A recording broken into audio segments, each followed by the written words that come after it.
Morjes taas kaikille. Nyt päästään vuoteen 2016.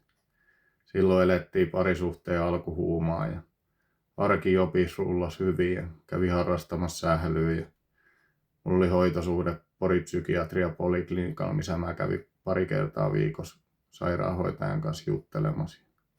Kaikki oli paremmin kuin hyvin, mutta silti olo rupesi ailahtelemaan. Ja mulla on aina tuo kaksisuuntainen ollut semmoinen masentuneisuuteen ja kallistuva. Ja rupesi se mieliala taas laskemaan alaspäin. Ja no sit tuli mukaan taas enimmismäärin tuo alkoholikäyttö. Tuli viikonloppuisin sit käytyy paljon kavereiden tykö viettää siltaa ja baareissa. Ja tuli otettua sitä alkoholia niin kuin lääkkeeksi. Et tuli se hetkeksi parempi olo ja saisi niin kuin semmoista mielihyvää tunnetta. Jossain kohtaa mä otin sitten asia puheeksi tuolla psykiatriapolille, että pitäisikö lääkitystä katsoa nyt uusiksi, kun tuo olo on niin alavireinen. Sitten ruvettiin taas etsiä sopivaa lääkitystä ja alkoi se koekaniinin oleminen. Että aloitettiin uusi lääkitys ja sitten tuntui aluksi, että joo, että jes, että tämä helpottaa ja olo tasaantuu, mutta sitten se tulikin vaan huonommaksi. Sitten koitettiin toista lääket ja sama juttu ja sitä kesti sitten aikaa ennen kuin taas saatiin olo tasaantumaan ja näin.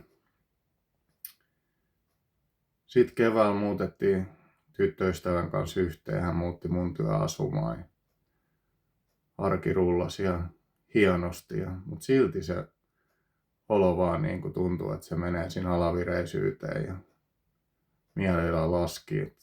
Kaikista huolimatta, vaikka kaikki on niin kuin hyvin, niin se tuntuu tosi hullulta, että millainen se voi oikeasti sillä sitten tehdä, että tulee tommosia notkahduksia.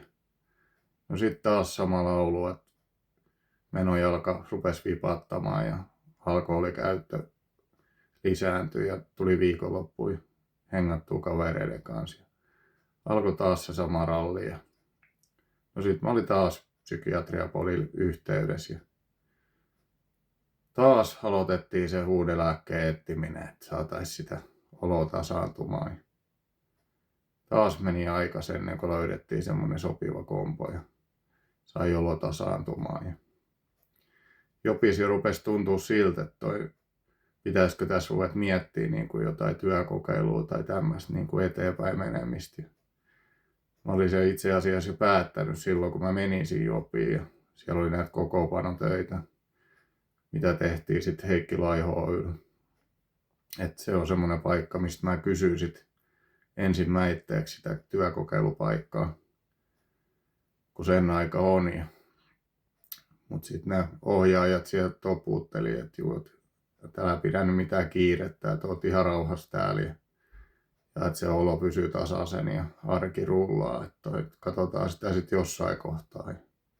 Mutta mulla oli kumminkin se ajatus sitten siellä pääsi jo valmiiksi ja suunnitelma, että millaisit edetään, kun päästään siihen pisteeseen.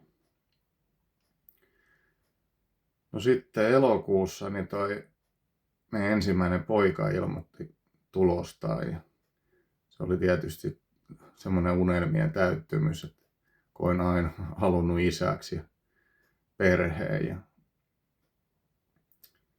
se oli tosi semmoista niin kuin onnellista aikaa. Ja sitten koitti syyskuun, niin mulla tosi läheinen vaari kuoli ja se iski sitten todella lujaa.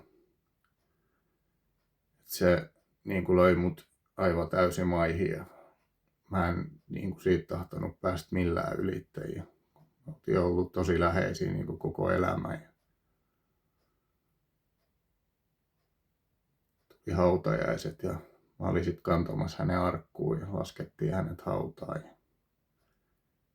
Siinä meni kyllä sit tosi pitkä aika, että siitä niin kuin päästiin taas ylös ja eteenpäin. Siinä taisi olla muistaakseni Jopistakin sit vähän taukoa, kun piti niin kuin kasata ittees taas, että saa se voini niin kuin vähän ylöspäin, että pystyy taas käymään. normaalisti ja toteuttaa sitä arkea.